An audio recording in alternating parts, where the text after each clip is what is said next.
a todos y bienvenidos a Turkey History Lovers. Este canal ha sido creado para ustedes, a ustedes que son los amantes de la cultura, la historia, las civilizaciones antiguas y Turquía. Mi nombre es Nur Portela y los saludo desde la ciudad de Estambul.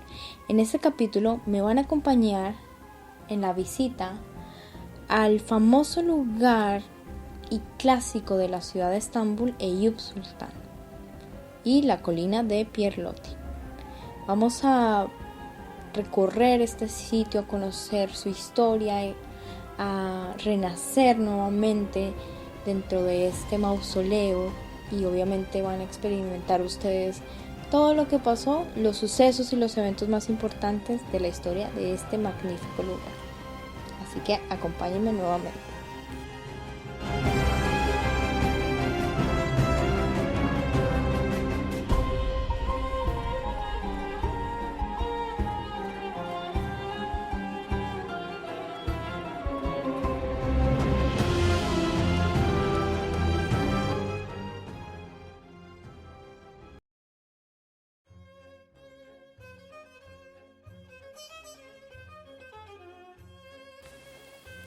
Bueno, y antes de empezar a contar la historia de este maravilloso lugar, quiero contarles que siempre que se viene a Estambul, lo que más encanta son las vistas desde las distintas terrazas y miradores que tiene esta bella ciudad.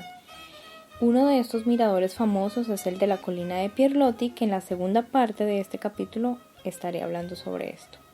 Entonces, para empezar a contarles sobre el mausoleo y la historia de la mezquita de Eyüp Sultan, quiero contextualizarlos un poco en la historia antigua de dónde viene este nombre.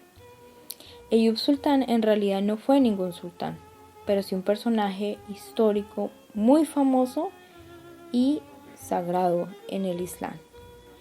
Este era llamado en realidad Abu Ayyub al-Ansari o Eyüp el-Ansari en turco. La palabra Ansari viene del árabe. En realidad fueron a las personas que llamaron así en la ciudad sagrada de Medina, en Arabia Saudita.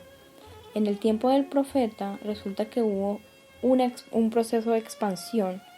Entonces en ese entonces lo que pasó fue que antes de llevarlo a todos lados la religión, entonces hubo muchas guerras, y en el tiempo del profeta, hacia el año 622, él tuvo que exiliarse en la ciudad de Medina, abandonando así Meca con su gente, con los creyentes que tenía al lado, y recibido así por la gente Ansar.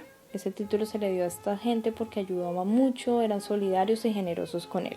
Entonces Ayub fue uno de ellos y lo acompañó siempre hasta el final de sus días. Después, el Islam finalmente se logró establecer en el año 629 en la Meca. El profeta regresó allí, pero entonces murió hacia el año 632 nuevamente en la ciudad de Medina, después de su peregrinación. Y obviamente el Islam empezó a expandirse y llegó a otras tierras lejanas, y su reemplazo fueron los califas del Islam. Entonces, cuando empezó a expandirse, pues hubo guerras islámicas en ese entonces. Entonces las guerras de expansión, las campañas militares en ese momento iban a llegar a la capital de Constantinopla hacia el año 674, la cual se llamó el Gran Asedio Árabe a Constantinopla, y en esa guerra participó Ayub al-Ansari. Finalmente, en esa guerra perdieron los árabes y también Eyüp Sultan murió. Él murió enfermo y ya cansado, en esa época ya estaría viejo, pero entonces su gran deseo era que lo enterraran allí, al lado de las murallas de Teodosio o las murallas de Constantinopla, que son las que rodean la península histórica. Sin embargo, ese hecho causó una discordia entre los dos imperios. En esa época entonces estaba liderando a los árabes el califato omeya, y el imperio bizantino con Constantino IV liderando a los cristianos. Entonces los cristianos no querían tener esa tumba allí, y lo que hicieron fue empezar a amenazar a los musulmanes y decirles que iban a destruir esa tumba. Pero entonces ellos le dijeron que si destruían la tumba iban a destruir también a la gente cristiana que estaba bajo su poder en otras tierras. Así que finalmente hubo un acuerdo y no se destruyó. Y permaneció ahí hasta que llegó la conquista y fue la caída de Constantinopla en ese entonces. Entonces, en el año 1453, cuando fue la caída, las anécdotas cuentan entonces que fue redescubierta nuevamente por el sultán Mehmed II, el gran conquistador de Constantinopla, del Imperio Otomano. Y lo que él hizo fue, en honor a Ayub al-Ansari, fue construirle un mausoleo respetable hecho en mármol, y después se le construyó la mezquita que se conoce con el nombre Eyüp Sultan en el año 1458.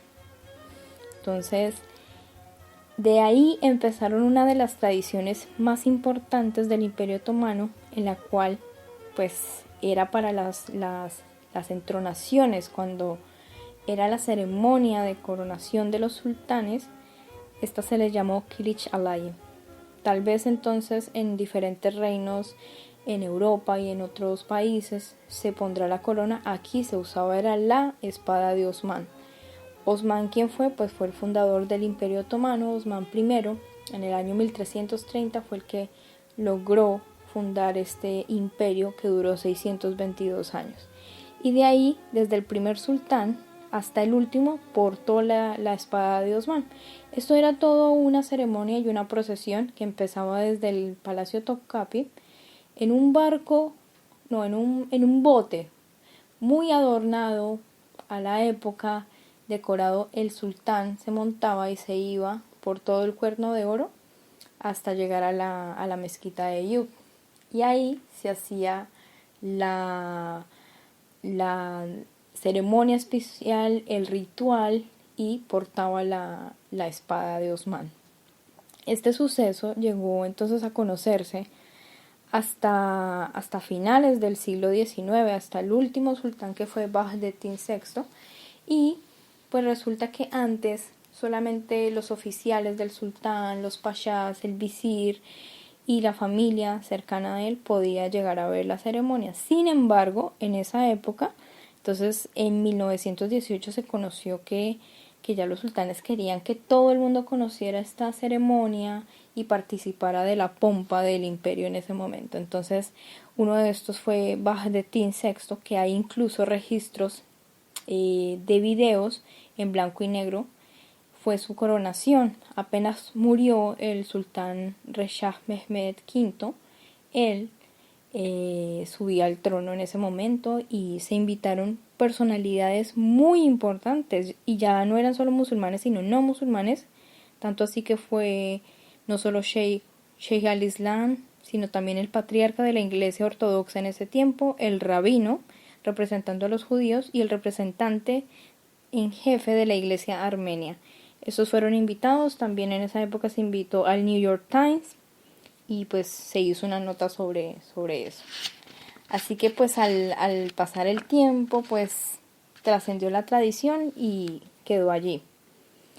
La mezquita que hoy podemos visitar no es la original.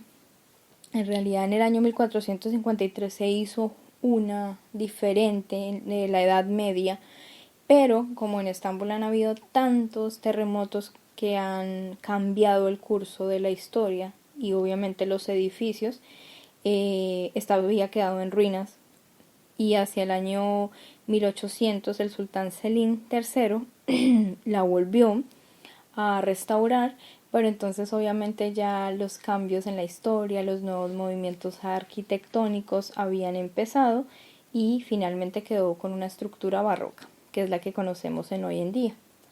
Entonces, pues esta mezquita permanece allí con esta historia y esta esencia sagrada para los musulmanes, tanto que muchos musulmanes siguen viniendo especialmente a visitar la tumba de Ayub al-Ansari por haber sido uno de los compañeros del profeta Mohammed.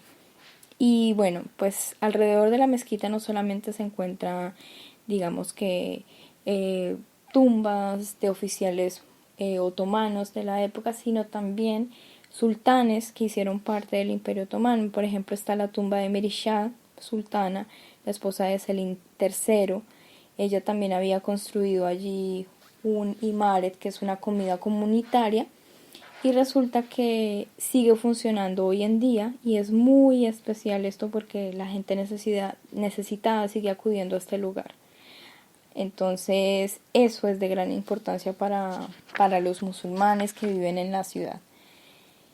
Y bueno, así entonces concluimos con esta primera parte de la historia de Eyüp Sultán y nos veremos en la segunda parte para explicarles sobre la hermosa colina de Pierlotti y la historia de este personaje. Los dejaré con música otomana para que puedan entonces deleitarse de la cultura turca.